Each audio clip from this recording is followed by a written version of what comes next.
हाय, मेरा नाम है Abhishek and welcome to my YouTube channel, जिसमें मैं शेयर करता हूँ आपके साथ अपनी जर्नीज़, कुछ अपने कैमरे से, कुछ अपनी डायरी से और कुछ शेरो शायरी से।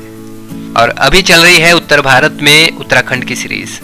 ओली की इन्फॉर्मेटिव वीडियो देखना चाहते हैं तो उसके लिए मैंने अलग से वीडियो बनाया है, और मेरे साथ जर्नी को फील करना चाहते हैं और नज़ारों का आनंद लेना चाहते हैं तो आप सही जगह पर हैं, बिल्कुल। तो चलिए शुरू करते हैं। दोस्तों, सर्दियों ने दस्तक दे दी है और मौसम सुहाना हो चला है। सर्दियों की शुरुआत में ही अक्सर लोग विंटर ट्रिप के लिए एक्साइटेड होते हैं। ऐसे में हमने भी एक ट्रिप प्लान किया, ओली का। हमने जर्नी स्टार्ट की देहरादून से, और देहरादून से जोशीमठ यानी कि बद्रीनाथ वाला रास्ता काफ़ी खूबसूरत नज़ारों से भरा है। और ओली जाने के लिए जोशीमठ से शेयरिंग टैक्सी, प्राइवेट गाड़ी या फिर केबल कार से ऊपर जा सकते हैं। ओली जोशीमठ से 15 किलोमीटर ऊपर पड़ता है। तो अभी न्यू ईयर का सीजन चल रहा है, ऊपर होटल्स काफ़ी महंगे हैं, इसलिए पहले दिन हम रुके जोशीमठ में, पहाड़ों के कुछ टाइम लैप्स बनाए, नाइट में स्टार्स की फोटोग्राफी की। अगर आप पहाड़ों पे जाते हैं और वहाँ का जो सनराइज होता है उसे आप ज़रूर देखिएगा, क्योंकि पहाड़ों में क्या होता है ना, जो सुबह की धूप होती है वो धीरे धीरे शिखरों से नीचे उतरती है और धीरे धीरे उतरकर वहाँ के गाँव में, वहाँ के पनघटों पर पहुँचती है। तो ये जो दृश्य होता है बहुत ही शानदार होता है। सन के ऑपोजिट साइड में और पहाड़ों पर जो है एक लालिमा सी छाई रहती है, तो उसको आप ज़रूर देखिएगा थोड़ा समय निकाल कर। हालांकि सर्दियों में रात के समय यहाँ का टेम्परेचर माइनस में होता है, बट हम तो जुनूनी बंजारे हैं, कोई फर्क नहीं पड़ता। खाना भी हमने तो वहीं ऊपर छत पे ही खाया रात को। So very good morning guys. और आज हम ऊपर ओली के लिए निकलेंगे। तो ओली में बर्फ़ है काफ़ी और पूरी तरह से प्रिपेयर होके जाना होता है। स्नो एंड -डिग्री टेम्परेचर का सारा सामान यहाँ रेंट पे मिल जाता है। 400 से 600 में आप पूरी तरह से इक्विप्ड हो जाएंगे। अब थोड़ा ग्रुप के बारे में बता दूं। ये है दीपक जी, जो लगभग हर यात्रा में साथ में होते हैं, और ये है विनय भाई। बंदा 1 महीने से उत्तराखंड के टूर पे है और अकेले ट्रैवल कर रहा है, तो ये एक बड़ी बात है। और हम तीनों को ही 3 और मिल गए, सनी, गुरजंत और प्रीत। हंसते खेलते खुश मिजाज बंदे हैं हरियाणा के। तो कारवां जितना बढ़ता जाए उतना ही अच्छा होता है। अभी मैं हूँ जोशीमठ में, और ये जो शॉप है यहाँ से ट्रैकिंग का सारा इक्विपमेंट और सब चीज़ मिल जाती है। और यहीं से जो है टैक्सी जाएगी करीब 1500 से 2000 के आसपास ये रेट है। अभी सीजन चल रहा है जिस वजह से। और ये जो है अपने पूरी तरह से ये भी पैक हो चुके हैं एकदम से, मतलब बर्फ से युद्ध लड़ने के लिए। तो ये हमारी पूरी की पूरी टीम है। ये भैया जो है हरियाणा से है, हम तीनों हरियाणा से हैं। हाँ, और ये अपने दीपक जी हैं, और ये विनय है बड़ौदा से। जोशीमठ से 1500 रुपये में हम यहाँ से शेयरिंग टैक्सी से हम रवाना हुए। आप चाहें तो रोपवे से भी ऊपर जा सकते हैं। 1000 पर पर्सन का चार्ज है, बट सीजन में लंबी लाइन लगती है। सो लाइन में लगने का शौक मुझे तो बिल्कुल भी नहीं है। रास्ते में अब स्नो भी दिखना शुरू हो गई है, या इसको यहाँ पाला भी कहते हैं। अक्सर बहुत ही स्लिपरी होता है और रोड साइड में देखने को मिलता है। तो ये तो सिर्फ ट्रेलर है, ऊपर तो काफी बर्फ देखने को मिलेगी। और आसमान ऐसे लग रहा है जैसे कि बाहें बिछाए खड़ा हो। और यहाँ न्यू ईयर की वजह से काफी भीड़ है और कैंप्स भी काफी लगे हैं। ये नजारा देखिए, वाह जी वाह, क्या बर्फ है। ये बर्फ देखकर दिल खुश हो गया। यहाँ से थोड़ा ऊपर और जाना होगा सीढ़ियाँ चढ़कर, और ऊपर भी केबल कार की सुविधा है, बट यहाँ भी लाइन लगी है। वैसे हमें तो बर्फ में चढ़ाई करनी है, तो नो टेंशन। यहाँ से जो है ऊपर के लिए इस तरह से रोपवे है, और ऊपर यहाँ से जा सकते हैं, और पैदल भी जा सकते हैं। वो पैदल का ट्रैक है ऊपर का, दूर ऊपर तक बर्फ ही बर्फ। और यहाँ से जो है रोपवे से ऊपर जा सकते हैं, और फिर उससे भी ऊपर चोटियों पर भी बर्फ। धूप में हिमालय की पहाड़ियां यहाँ ऐसे दिखाई देती है मानो चारों तरफ रुई बिछा दी गई हो। तो ट्रैकिंग शूज है, फिर भी स्लिप कर रहे हैं। होगा मेरे ख्याल से।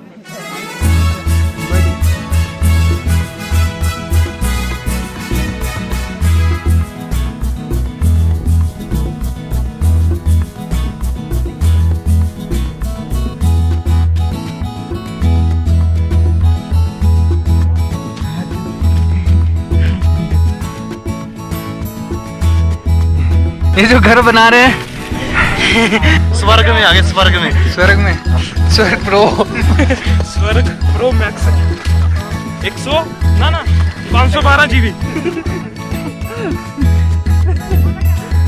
काफी लंबी लाइन लगी हुई है रोपवे के लिए, जैकेट बिना चलता यार, इसीलिए हम पैदल ही जा रहे हैं।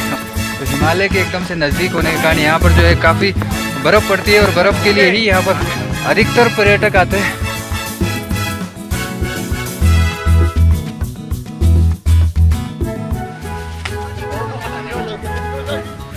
चाचू चाचू देख,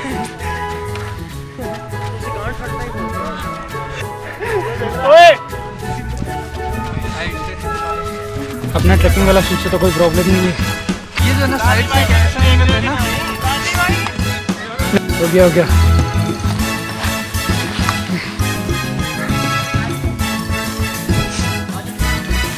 जाई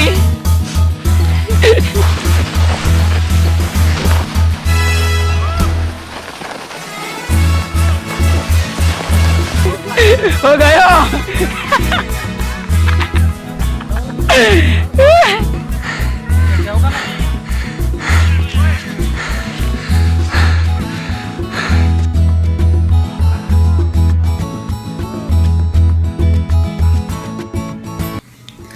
इतनी चढ़ाई चढ़कर अब थकान हो गई थी, सोचा टाइम लैप्स बना लेते हैं। सामने पहाड़ों के ऊपर बादल छुपम छुपाई खेल रहे थे। अगर कोई चित्रकार अपनी तमाम क्रिएटिविटी लगाकर या इमेजिनेशन की सीमाओं को भी लांघ जाए तो भी इस ब्यूटी को नहीं बना सकता। ये कुदरत की चित्रकारी है। इसमें अटखेलियाँ हैं, चेतना है, आवारगी है। वैसे आवारा तो हम भी कुछ कम नहीं, पर बादलों की तरह इस कदर पहाड़ों के ऊपर इतनी ऊंचाई पर आवारगी का अलग ही मजा है। काफी लोग यहाँ आते हैं बर्फ के साथ खेलने के लिए। कहने को यहाँ पर -डिग्री का टेम्परेचर हो जाता है रात के वक्त, और दिन में जो है बर्फ जमी है, बट यहाँ आने के बाद में जो दिल है, हमारा मन है, वो एकदम से ऑपोजिट हो जाता है। इस तरह बर्फ के साथ एकदम करीब से खेलने में बिल्कुल भी सर्दी नहीं लगती। पता नहीं उस वक्त क्या हो जाता है, बट स्पेशली ओली जो है वो बर्फ के लिए ही फेमस है। तो यहाँ पे आके आप बर्फ के साथ खेल सकते हैं, स्लाइड कर सकते हैं, यहाँ पर बर्फ में स्कीइंग कर सकते हैं। और ये है आर्टिफिशियल लेक। तो अभी ये भी फ्रोजन है, एकदम से बर्फ से जमा हुआ है।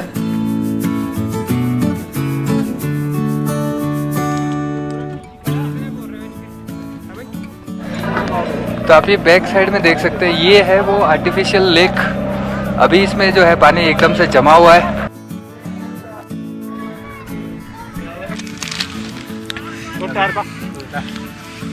पानी बोतल तो है नहीं, तो यार मेरे को लेंस में है ना, वो आ गया बिंदी। कैसा ठंडा हो गया, ठंडा नीचे। दोस्तों ओली स्कीइंग के लिए भी फेमस है। यहाँ ट्रेंड और मेरी तरह नौसिखिए दोनों ही तरह के लोग स्कीइंग कर सकते हैं। मैंने सोचा थोड़ा ट्राई कर लेते हैं, बहुत ज़्यादा मुश्किल नहीं है।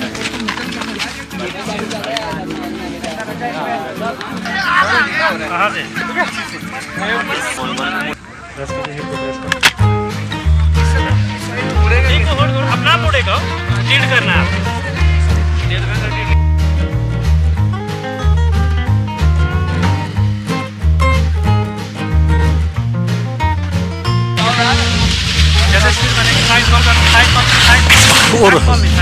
सर बहुत बढ़िया, जाने दो बहुत बढ़िया, जाने दो। अबे ब्रो यार इसको ये प्रेस करना, ठीक है? ऐसे हल्का करो और बहुत जाने दो। नीट बैंड रखो, जाने दो।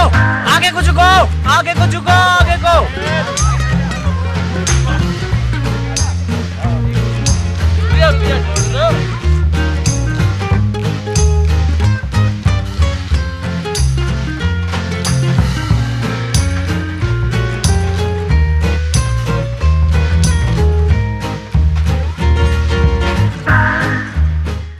ज़्यादा मुश्किल नहीं है, शुरू में थोड़ा मुश्किल लगता है बट धीरे धीरे दूसरे या तीसरे राउंड में आप करना सीख जाएंगे। अभी हमने स्कीइंग कर ली है और आपने देखा होगा कि बहुत ज़्यादा कुछ हार्ड नहीं है और जो करवाते हैं इनकी मदद से ये अच्छे से कर सकते हैं, आसानी से हो जाता है। बस आपको जो है हिम्मत रख के और स्कीइंग करनी होगी और कुछ नहीं। मेरे साथ है राकेश जी जो यहाँ पे ओली में स्कीइंग करवाते हैं। ओली में अल्पाइन स्की एडवेंचर एसोसिएशन से है। तो ओली में अल्पाइन एडवेंचर एसोसिएशन है इनका। जो भी क्लाइंट वगैरह आते हैं उनको स्कीइंग सिखाते हैं। तो बिगनर्स को फर्स्ट डे जो है बेसिकली हम स्नो प्लाव स्टॉप करने सिखाते हैं। आपको स्कीइंग में कैसे खड़े होना, कैसा पहनना है, मतलब बिगनर लेवल से लेके प्रो लेवल तक का स्कीइंग सिखाते हैं। और ये जैसे यहाँ पे हो रहा है, ये इस वक्त जैसे टूरिस्ट लोग आए हुए, तो ये एक नॉर्मल की एडवेंचर है कि ये लोग यहाँ कुछ 1 घंटे भर कुछ करेंगे, कुछ थोड़ा सा सीखेंगे और करके चले जाएंगे। लेकिन अगर आप प्रोफेशनली स्कीइंग सीखना चाहते हैं, मीन्स आप प्रो लेवल का स्कीइंग सीखना चाहते हैं, तो यहाँ पे ये आपको पूरी तरह से बिगनर से लेके प्रो लेवल का आपको स्कीइंग सिखाएंगे। 4 डेज 7 डेज 14 डेज का ये कोर्स होता है। आप इसका सर्टिफिकेट भी देते हो? सर्टिफिकेट देते हैं। अखिलेश जी हैं और राकेश जी हैं, तो आप यहाँ पे आने के बाद इनसे संपर्क कर सकते हैं। Thanks a lot.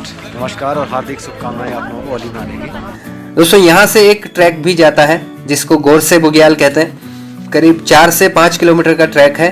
हम ट्रैक पे नहीं जा रहे हैं क्योंकि हमने टैक्सी बोथ साइड के लिए बुक की थी। सो 5 बजे तक हमें वापस नीचे टैक्सी स्टैंड तक पहुंचना है। अगर आप एक दिन यहाँ ओली में रुकते हैं तो गोरसे बुग्याल का ट्रैक भी ज़रूर करिए। और यहाँ से ट्रैक के लिए आप पौनी या खच्चर से भी जा सकते हैं। ओली में रुकने के लिए काफ़ी सारे होटल्स हैं और कैंपिंग भी कर सकते हैं। और होटल्स की जो प्राइसेस हैं वो सीज़न में महंगी रहती है और कैंपिंग करीब 1500 से 3000 रुपये तक 2 लोगों का एक कैंप मिल जाएगा। तो ऊपर जाने के लिए हमने ट्रैकिंग किया था बट हम वापस स्लाइड करके नीचे जाएंगे। इसका भी एक अलग ही मज़ा है बर्फ़ में फिसलते हुए। तो एक के पीछे एक रेलगाड़ी बनाकर फिसलते हुए नीचे तक जाएंगे। एक हाथ आप मेरे को पकड़ लो, वो आपको पकड़ लेंगे। थोड़ा सा गिर मत। चलो ग्रहण करो भाई।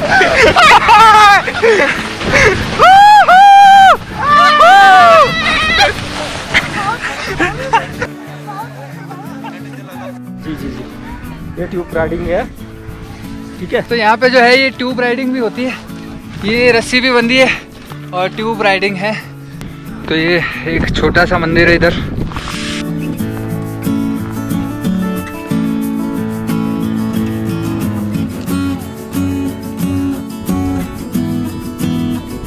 आप ये देख सकते हैं यहाँ काफ़ी सारे टेंट्स लगे हैं। छोटे टेंट भी हैं, बड़े टेंट भी हैं और होटल्स भी हैं और कॉटेजेस भी हैं और GMVN के रूम्स भी यहाँ पर हैं अवेलेबल। आप चाहे तो ऑनलाइन भी बुक कर सकते हैं। तो अभी हम नीचे आ चुके हैं और यहाँ से करीब 50 किलोमीटर आगे है बद्रीनाथ धाम। बट सर्दियों में बद्रीनाथ जी की पूजा जो है वो यहाँ जोशीमठ के नरसिंह मंदिर में होती है। तो अभी वहाँ जाके दर्शन कर लेते हैं।